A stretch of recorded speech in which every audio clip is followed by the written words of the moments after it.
else is so young. It's like, oh yeah.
And welcome, ladies and gentlemen, to another season of Oak Ridge High School football, our Crunch Time show live here at the Pizza Inn. We appreciate all of you coming out. We're also streaming the game live on our YouTube channel, Prep Radio. We're on BBB Comcast channel 1086 as well, and we appreciate you watching us wherever you might be. I know we've got a different kind of a setup, Coach, this year. But we're looking forward to doing the shows here, and we got a good crowd. A lot of your players have come out. I see a lot of you younger guys here. A lot of the freshmen I see in the crowd here today. So that bodes well for the future, obviously, of Oak Ridge football. But Coach, we got football to talk about. We're going to have some highlights during the course of the show. We're going to have highlights of the Clinton, or the not the Clinton game, but the Halls game this past Friday. We'll have the junior varsity and freshman combined highlights as well. And Coach, before we play the highlights, let's talk a little bit about the ball game on Friday night. It was at Halls, opening game of the year. Halls was a team that made it to the state semifinals last year, as we all know. They started out a little slow. You jumped on them early last year in that ball game, went way ahead, 28-7 maybe at one point, and then you kind of cruised to that victory. Totally different kind of ball game on Friday. Much closer, obviously. You jumped out to a lead, but then they came storming back in the second half, overtime. Your thoughts on the game? Yeah, number one, there's obviously a big crowd here today, so that's big for you, big for your show. We got a packed house at Pete's Inn. I think anytime you start the season with a win, that's obviously a big deal, no matter how you get it done. I had a feeling it was going to be a really close game, like you mentioned in the introduction. Halls was a 5A semifinalist last year with, I think it was 15, 16 returning starters. So they obviously have a very good football team there. And we started out fast in the game, and they responded. I mean, they're a very veteran team. I think he has a lot of experience, a lot of guys that have been in the fire. And, for us to win the way we did, kind of a walk-off there as far as, fourth down play call and to get out of there 16-13 to open the season. And I'm sure we'll see plenty of highlights of that, David. So just proud of the way the guys fought, proud of resiliency. There's a lot of stuff we have to do to correct and get better, but there's no doubt this group's going to do that, and it's going to be a fun, wild ride this season. And you did it, especially there at the end, in the overtime period. And even later in the game, you did it without some of your key guys because of various things, cramps, injuries from earlier in practice and during the ball game. So, you did it. We showed a lot of resiliency from your younger guys or inexperienced guys, and a lot of these guys are inexperienced that stepped up when they needed to. Yeah, I mean, we just got obviously a lot of guys in practice get reps, and we try to do a good job of getting guys ready to play. And I felt like that showed in the first game of the season. We had several guys step up on offense, defense, and special teams and make plays for us in that game. And that's one thing, that's why you do the stuff that you do in the summer as far as, you have your spring practice, you have your summer program as far as workouts and 7-on-7s, and you're just trying to get guys ready to play on Friday night. And a lot of guys stepped up for us, and it was good to see that. It was good to see a lot of guys step up, and especially, like you mentioned, some of the guys that are underclassmen really stepped up as well and led us to the victory. And it was, as they say, a collective team effort. It really was, David. You hear that a lot, but we kind of rallied as a group, and guys kind of gelled together and felt like the defense kind of really bowed their back a little bit throughout the game as far as, just getting stop after stop after stop. And then offensively, we found some rhythm there. Obviously had, Kipton step up at quarterback for us coming in. Zayden Williams was out there too, kind of the whole game playing receiver as well. Stepped up for us to make the plays there to get us a win. We got a new technical guy. Caleb Jackson's behind, so I'm going to give him a few cues here. So let's go ahead and run the highlights from the ball game this past Friday. As I mentioned, played at put on first, but I found somebody else to put on, but not quite the same. Right, Kip there and Liam, and this is the new tradition. But yeah, I miss old Adam on the front there every week. So one thing we're doing here, as we said, there's Blake Woody coming in and make a nice little tackle to start the game. We wanted to really, use our array of blitzes, and it was good to start the tempo out there. There's Blake coming in, making a nice tackle for loss on the Halls running back. So, obviously, first game of the season, really, both teams there. There's Jeremiah Stevens there with a nice pass deflection. So he's been a nice addition to our roster from Alabama. There's King Sandoval again. So one thing you're noticing is our defensive line's really getting off the ball. They're really getting penetration in the backfield. And, I felt like early on, we gave Hall some first down yardage. Zayden Williams really stepped up. There's Dylan Woody coming in as a cleanup tackle. See Lemire Porter there as well by the ball. But Zayden really stepped up and took the Jarrell Chandler assignment. No, he held him to like 1 catch for 0 yards. That's a pretty impressive when number 3 for them's committed to Clemson.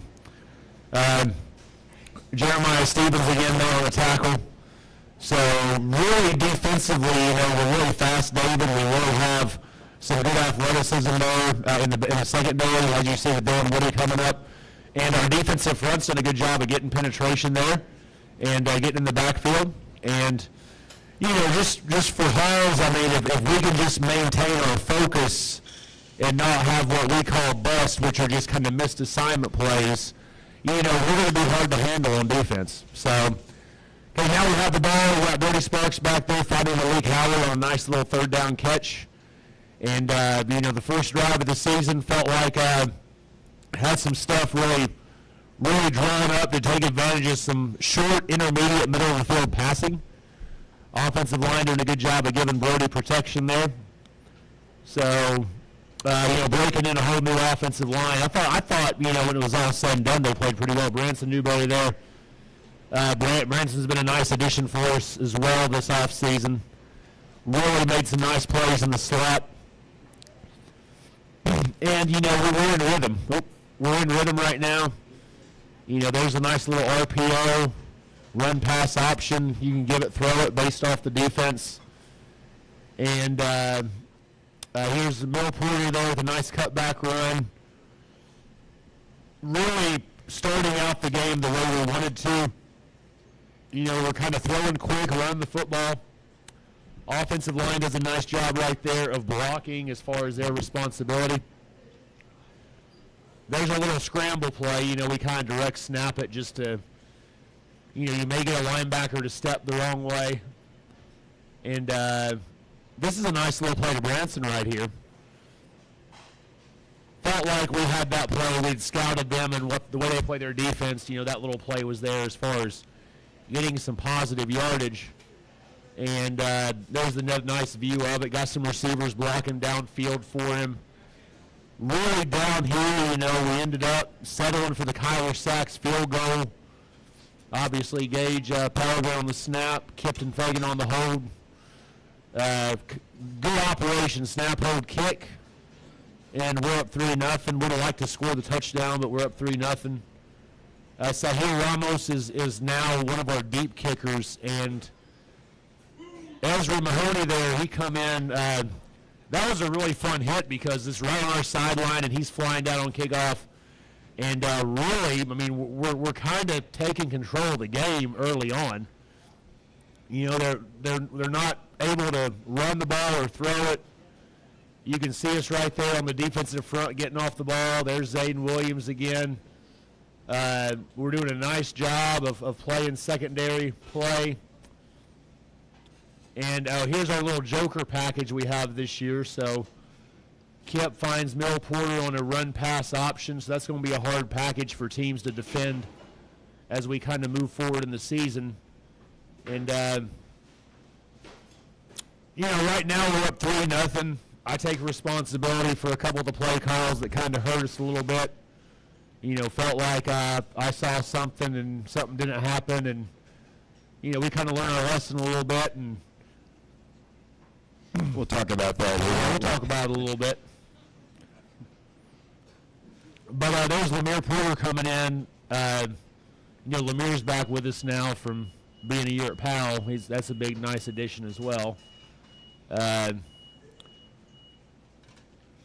So we roll out, and then at times it got a little chaotic there.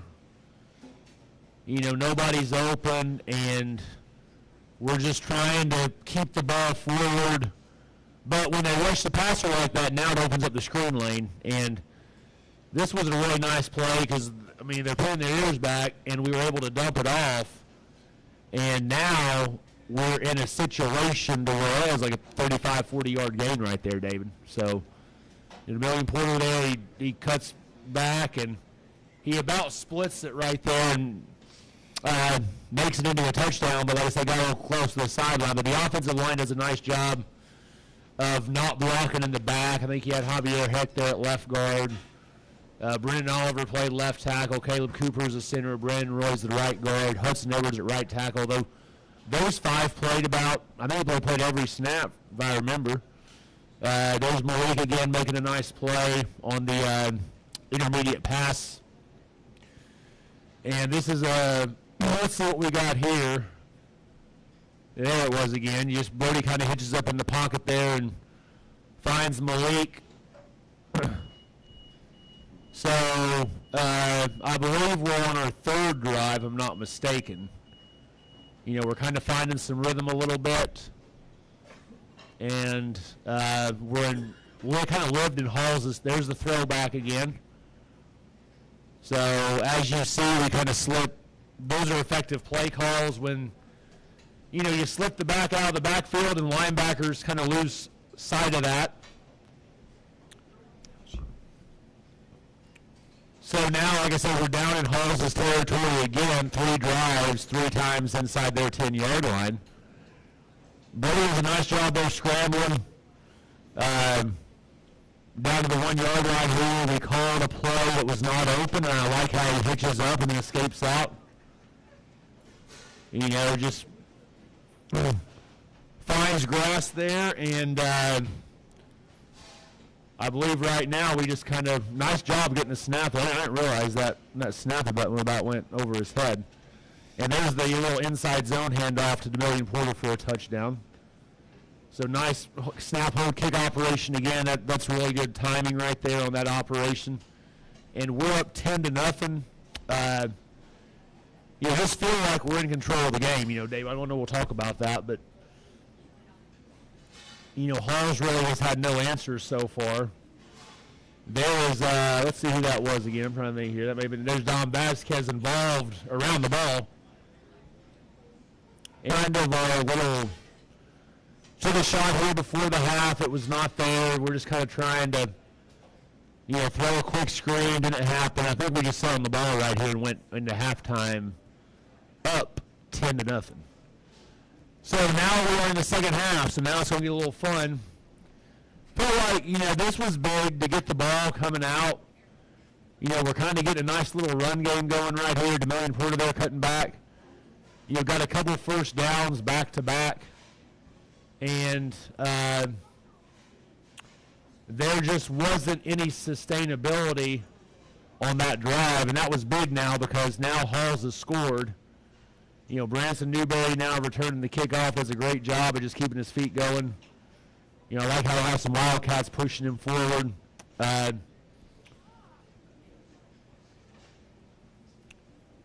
Just not enough, I guess, overall sustainability here in the second half.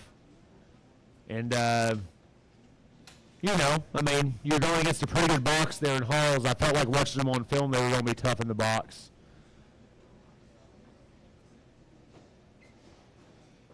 There's the Kai Booth coming in. He got some nice plays for us. Expect to have Jamin Crowley back against Clinton. Jamin had a good camp for us at running back, got hurt against Fulton in the scrimmage. And now the game just kind of turns into a war. But as you see defensively, just a lot of white shirts around the ball. Liam Gerber right there coming in, Dylan Woody. Ben Hartman played some for us there. Dom Vasquez was fighting all night. King Sandoval was really, really aggressive from the defensive end spot. And the defense kind of bowed up right here, just not a lot of, almost picked off Marquise Moody there, Dylan Woody again. Hopefully Friday we can get a couple picks. I assume Clinton's going to come out chucking it. So now we got Kip in the game here. Obviously Brody got his ankle rolled up on. Felt good about this because the guys had been getting a lot of reps in practice as far as the quarterback position goes. So, Kip does a good job there of escaping out. And as you see, that was very reminiscent to what we saw in last season as well. There's Nehemiah Adams coming in on a nice little hitch. And David, felt like we just moved the ball all night. It just, we just got to do a good job finishing in the red zone. Yeah, I thought you really kind of dominated the game, actually, both sides. Yeah, I mean, statistically, we really did. I mean, there's Kip, little RPO to Newberry. We give up the trick play, and we had a couple of busts in the secondary from that game being potentially 24-0, but it wasn't, There is the Newberry again. You have 4 or 5 drives inside their 30. You gotta, you just gotta finish them. You gotta do a good job finishing them, and we just gotta, find ways to continue to work on that, whether it be in a practice or game situation. But there's Kip again. There's a lot of quarterback run. Both of your quarterbacks got pummeled a lot. They got hit hard. Well, there's really, just from a standpoint of alignment or, just timing to throw the ball. Obviously, just really nice to see Zayden right there. Very close call. Was he in or was he out? But there's Zayden again. Like I said, just one of those things too. You just finish one of those plays and it's 17-7. But and those plays will come. That's just the timing from first game of the season. Everybody's a little rusty and getting back into it. And there you see Kip to Newberry again. We found some success on those short throws and screens. And Caden Stewart had 11 tackles for us. Haven't talked about Caden yet, but he did a nice job on some pass breakups and really had a read on their communication system. That was always nice when players can be football smart like that. As you see, so now we are tied at 10. And right here, Newberry does a good job there of, really getting this great field position out there at the 44-yard line. Several players did a good job blocking on kickoff return. We did a really good job on special teams in this game with our returns and our coverage units and our operation, how to punt block. And there's Kip again. He's done a great job punting in this game, too, down inside the 20. I think it was about 38, 39 yards a punt, which is really impressive there. So we had 95 yards to drive there in very little time. Yeah, and the quarterback, he ran in the end zone for a second.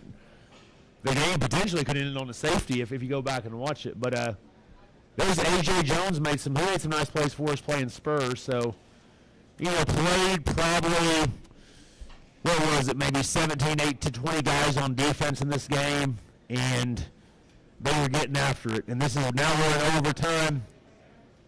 I think we're in overtime. Yes.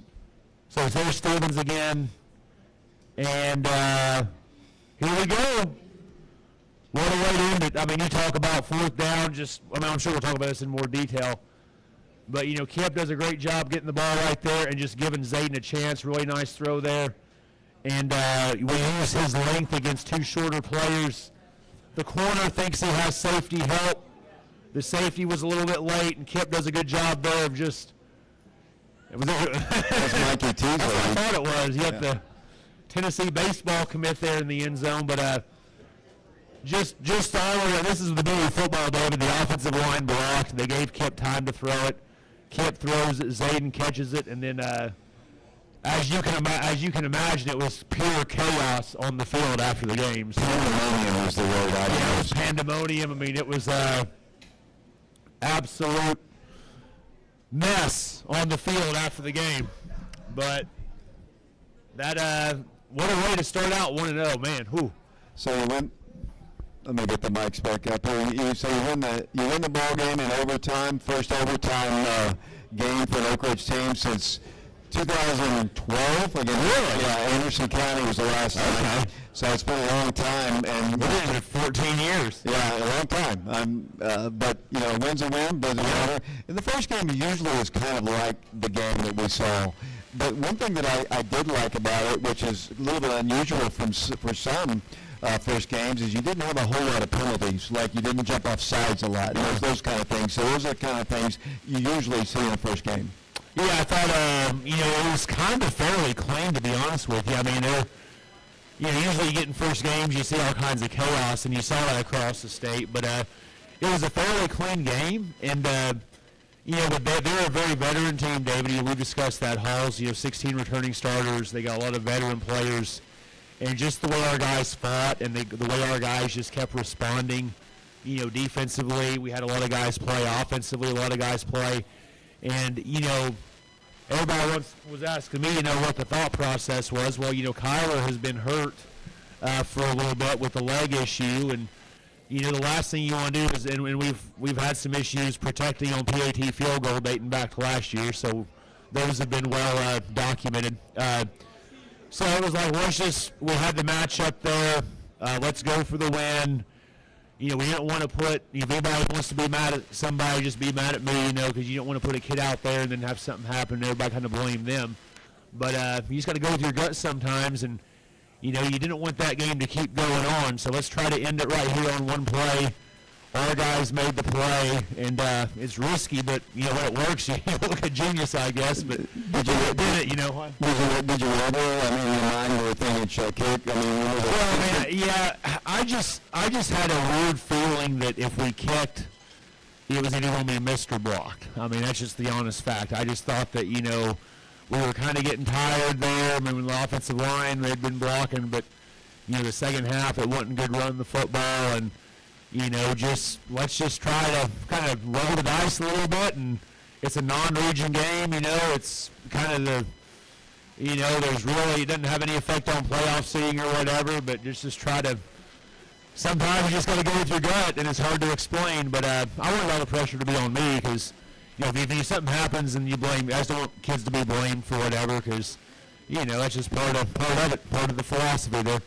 Coach, I usually just ask kind of softball questions. I'm usually softball questions, but one question I do want to ask you is the interception on the second drive. Yeah. And I understood. I heard you say after the game, and you were speaking to Alex, that, and I could see it. The scoreboard you could not see on the sideline. Yeah. And did you think the ball was at the 6? Or? Yeah. So the ball carrier was tackled at the 5-yard line, and it's on film, and. So I thought the ball was on the 5-yard line. So, if the ball's on the 5-yard line, let's throw the fade real quick. Then, 5-yard line's a tricky spot, right? Well, the ball was on the 1. So I don't know if there was a penalty that got. I don't know. I know the ball was tackled on the 5. The ball got spelled on the 1. So, God, it makes it look even bad. We should have just called a timeout. And then I saw that safety sitting there, and I was like, this is not good. And I should have just called the timeout. But obviously, a very poor play call by me. I'll take responsibility for that. I called the play. Nobody else did. And you will just live and learn from it. But yeah, I thought the ball was on the. And the ball should have been. I don't know. Like I said, it was one of those things that, I guess we should have been excited the ball was on the 1, because they gave us 4 yards for nothing. But just a bad play call, and get the timeout, run the ball in, go up 10-0, go up if we go up 17-0, David, the game's entirely different, because you could just see it when their offense went out. There wasn't a lot of confidence. You could just, we kind of had some stuff we had picked up. Caden picked up on some stuff. The players were kind of following their detailed scouting report about how Halls was going to operate, and we really had a good feel for what they were wanting to do. Coach, we still have some junior varsity freshmen highlights I want to get to, but I want to continue on a little bit more about Halls. I know we got some young guys that are probably wanting to see their highlights, but I know you had, as I mentioned earlier, you had some of the injuries during the course of the ball game. How are they? Yeah, obviously with injuries and stuff, we probably, we probably don't want to publicly disclose some of that, but I think everybody. I'll just say this. I don't think anything's like overly serious with anything as far as people being out for an extended period of time. But, you're going to have some cramping in the first game. You're going to have some injury. Most improvement needed for the Clinton ball game on Friday. I think, when you look at things just overall, theoretically, I think we have to continue to do a good job of blocking. That's one area we have to continue to understand that we got to just stay on blocks. We got to be able to run the ball a little bit better in this. As the game goes on. When everybody everybody comes out fired up, but we got to do a pretty good job doing that. Defensively, I think, the eye discipline. I mean, we had like 4 busts in the back end as far as guys potentially being open, and if we can minimize that, we're pretty salty on defense. I thought special teams was pretty good. We blocked the punt, made the extra points, field goals, snaps were all good. Kickoff, we recovered kicks, we returned kicks.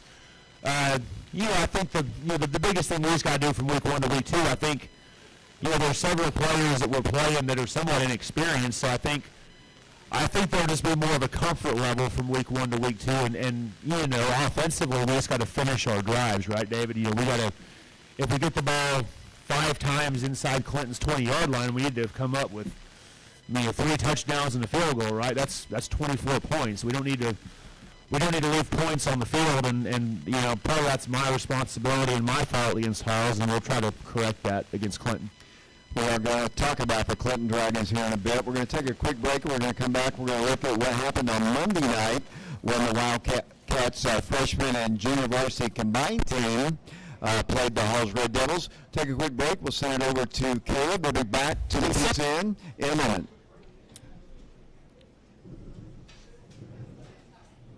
Something happens to your car, you might say, Come on, seriously? This is so extra.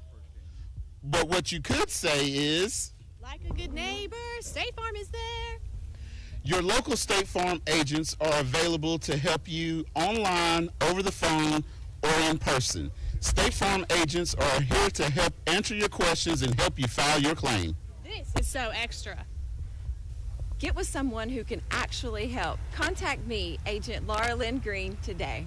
Better Mattress is a locally owned and locally sourced mattress store here in Knoxville, Tennessee. The difference between a mattress and other stores is we're bringing and taking customer feedback, taking that to the manufacturer, providing a product that relates. Better Mattress, where good night gets out better. And that is truly what we hope of the Better Mattress. Very good night,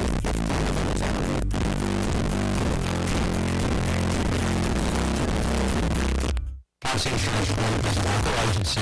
We've got a great staff. We're knowledgeable. The most rewarding thing about working in insurance is taking care of customers. When they come in, a lot of times they don't know what coverage they need. They're relying on us to give them the right coverage that's going to fit their needs. We also have a competitive price. Anybody can go to any agent, or you can call them when they need it. Getting that right is to be one of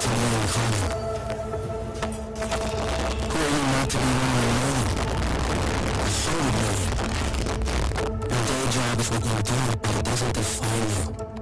You're not a calling. You're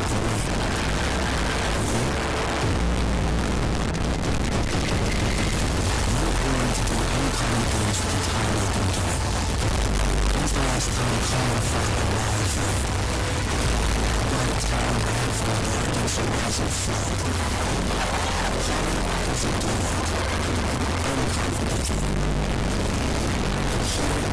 Uncommon lives are shaped because our history is formed. A few months a year, we discover the most uncommon time for life.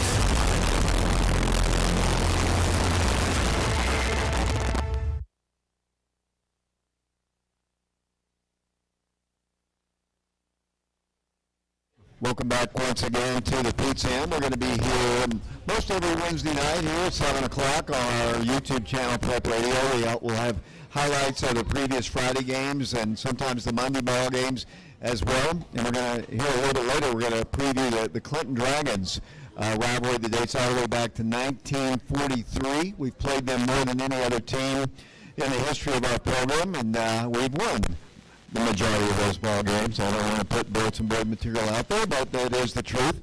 Coach, Monday night, and I know we've talked about this, you and I have talked about this several times. I know you would like to have separate freshman games and then separate junior varsity ball games, but a lot of teams you play obviously don't have that, and I don't know your situation this year, but you had a combined game on Monday against the Red Devils. Yeah, it's the same story. I mean, you get the 2 later on in the season, and right now we're playing the non-region 5A teams, Halls, Lenore City, and Clinton, and those freshman JV games will be combined, which, stinks, but it is what it is. You just can't go find freshman games because the other teams that have freshman teams are playing somebody else. Yeah. So it kind of matches with your varsity schedule, and that's the way it's always been. I mean, we're just got to go do it, but we had a big win there Monday, and a lot of guys played. We're trying to make it a point to get, even if it's 2 reps, get guys on the field, and I was proud of the way the kids fought to get the win. Let's go ahead and roll the highlights from Monday. This is the ball game at Halls. So here we are. Big mismatch in height there. Joey Marion Ship there. He's obviously very, very big in stature. And let's see, there's little Brogan Helly there making a play at corner. I felt like defensively, we have Dom Campbell there coming in. There's Caden Parks. And there's Everett Hartman, I believe. Chaz Jackson carrying the ball. And Chaz did a nice job running the football Monday night. He's back with us, did not play as a sophomore, back with us as a junior, so he does have some good speed. Easton Nip there getting the start at quarterback. And Chaz does a nice job there of going into the end zone. And one thing we did early on is we got some pressure on Halls. And it looks like to me there's Ezra Mahoney there with the pass breakup. So there's Nip to Adrian Gomez, a freshman running back. And he's got some athleticism to him. There's Brogan Helly again making a nice play from the slot. Brogan's going to be a good player for us as a freshman. And now we have Dom Campbell coming in and making a nice strip sack there, or a nice strip tackle on the Halls player. And I'm trying to see who gets this ball right here. I couldn't really tell the number there. And here we go. We come after. There's Joey Marion Ship coming there blocking an extra point field goal. So, a lot of big plays being made for the Wildcats. There's Michael Blair leading up. And here's Chaz bouncing the run play. So there's Easton Nip. He finds Ezra Mahoney down the field. I feel like in a couple weeks here we'll have a freshman game against Maryville, so there's Anthony Ferrari. That'll be a big test for us to let those guys. We'll get plenty of reps that night, David. But again, the freshman group, like what we got, there's Anthony again making a nice play in the slot. We found a little bubble there in the hitch window. And there's Easton again. Excited about Easton being the freshman quarterback. He'll be the JV quarterback as well. And he throws the ball to Gabriel Mounier. And you look at the adjustment right there. He does a nice job of not pushing off. But so as you see, Mahoney he's getting guys on Friday and Monday. And there's Brogan Helly. This is a game-winning 2-point conversion. We kind of rolled the dice a little bit, and we kind of drew something up in the dirt, as they say. And now the Halls quarterback there is Everett Hartman again, I believe, making the nice sideline play. I believe that was. It was. Yep. Sometimes some of the numbers get changed based off availability of number. And that's Amari Bishop there making a nice play. And one thing we were able to do, there's Adrian again there carrying the ball. One thing we were able to do in this game is it looked pretty solid. You were down there. Guys were into it. Look functional on offense. Coach Branson has done a tremendous job working with some of that group. And just very, we've actually done a pretty good job in the JV freshman game since I've been here as far as playing every week and getting them all in and winning them. And so there's Larry Bishop again with a nice little interception. And what do we have here? Oh, my goodness. Oh, wow. I'm just glad nobody had to get rushed down to the nearest hospital. It's funny because I actually said that to Coach Branson. I said, I'm glad nobody turned their ankle. Because they did that, and I saw him do it, and I ran over and said, do that again. I want to get that on camera. And then I thought, if they sprain their ankle, that's all I need. So they're good. So we've been getting after you, David. We've been getting it, but no, that's pretty cool right there. I'm just, like I said, I'm just glad nobody's spraining an ankle or landing on their head. I can't imagine trying to do a backflip, but that's kids these days, man. They'll surprise you. So Coach, you got Brody Sparks, you got Kipton Fagan, and you've got the two freshman quarterbacks. Talk about those two guys. Yeah, so basically, obviously, Brody's a senior. This is kind of his last ride. Kip's a junior. Obviously, we have some joker stuff we're doing with multiple players on the field. And then we kind of have a vacancy. There's really no sophomore quarterback this year, so you have Easton Knepp and Bentley Pettis in the freshman group. And, obviously Easton's kind of the more, I guess, out of those two players. Bentley's playing a lot of free safety for us on defense, but also quarterback, and Easton's playing quarterback. So, we feel good about the pipeline of position. It's obviously kind of funny, that everybody's just so used to Blaine being here, because every game I coached in, Blaine was the quarterback. But, right now we feel like we have a pretty good little pipeline going there for that position, and we'll just kind of see how that develops. But as you saw Monday, the offense, Easton did a good job on the offense, was able to throw the ball. We saw it on Friday as well, so we feel like that, we're able to do the stuff that we want to do. It's not like we're having to put somebody in there and just run a whole new offense like I'm sure you've seen in the past. So we feel good about the position and what Coach McKeithen's doing with them and kind of the package we have. Each and every week,